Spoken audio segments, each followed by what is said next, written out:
Hi అండి అందరికీ. అందరూ బాగున్నారా ఫ్రెండ్స్? అందరికీ గుడ్ మార్నింగ్ ఫ్రెండ్స్. అందరూ ఎలా ఉన్నారు? మేమైతే బాగున్నాము. ఇప్పటికి అయిపోయింది ఫ్రెండ్స్ నా పూజ అయితేను.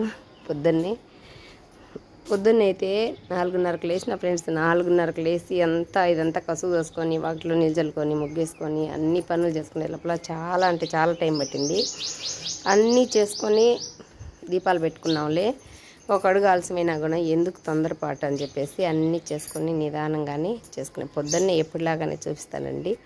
అమ్మవారికి పాలు పండ్లు పెట్టుకొని పొద్దున్నైతే దీపం పెట్టుకుని సాయంకాలం అయితే నవరాత్రులు కాబట్టి కొంచెం బాగా చేసుకుంటాను ప్రసాదాలు అవన్నీ. ఇప్పుడు ఇల్లంతా శుభ్రం చేసుకునే లోపలే నాకు ఇంత టైం పట్టింది. ఎంత పని ఉంటుందంటే అంత పని ఉంటుంది బాబు, చేయలేము అసలుకు.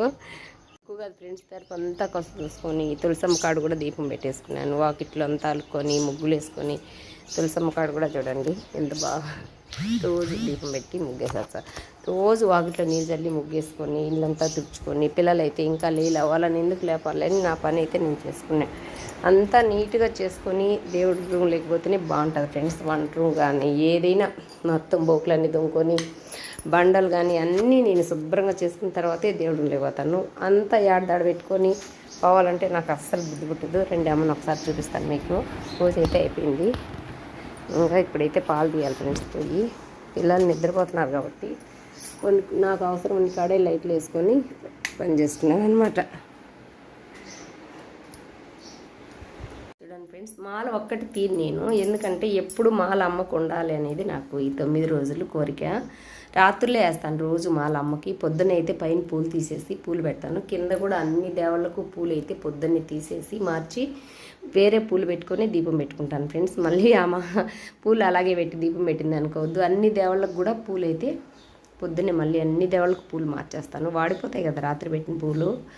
పైన అయితే పూలు పెట్టుకుని ఈరోజు అన్నపూర్ణమ్మ దేవి కాబట్టి ఆమెకి ఈరోజు తెల్లని ప్రసాదము, తెల్లని పాలు, తెల్లని పూలు. ఈరోజు 108 పూలు కూడా నేను జాజి పూలు ఒక 20 పూలు తక్కువ వచ్చినాయి 108లో. అవి కొన్ని ఎరుపులు కలిపినాను ఫ్రెండ్స్.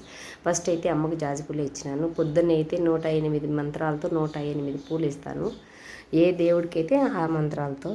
సాయంకాలం అయితే కుంకుమ అర్చన చేసుకుంటాను. సాయంకాలం నైవేద్యం చేసుకుని సాయంకాలం కుంకుమ అర్చన చేసుకుంటాను ప్రతిరోజు. ఇది ఫ్రెండ్స్. ఎలా ఉంది మా పూజ? బాగుంది. ఇంతకు మీరు ఎలా చేసుకుంటున్నారు? దసరా వచ్చిందంటేనే ఇంట్లో హడావడిగా ఉంటుంది కదా. రోజు పండ్లు పాలు అయితే పొద్దున్నే పెట్టేస్తాను. సాయంకాలం దాలింబ గింజలు పెడతాను, పండ్లు ఏం పెట్టను. ఓకేనా? చూస్తున్నారు కదా మా పూజ ఎలా ఉందో. కానీ కొంచెం ఓపిక చేసుకుంటే చాలా ప్రశాంతంగా ఉంటుంది. శ్రీమాద్రాయ నమః. ఓం శ్రీ అన్నపూర్ణమ్మ దేవి అయ్యే నమః. బాయ్. మరి నచ్చితే ఒక లైక్ చేయండి. కొత్తగా చూసే వాళ్ళైతే మన ఛానల్ సబ్స్క్రైబ్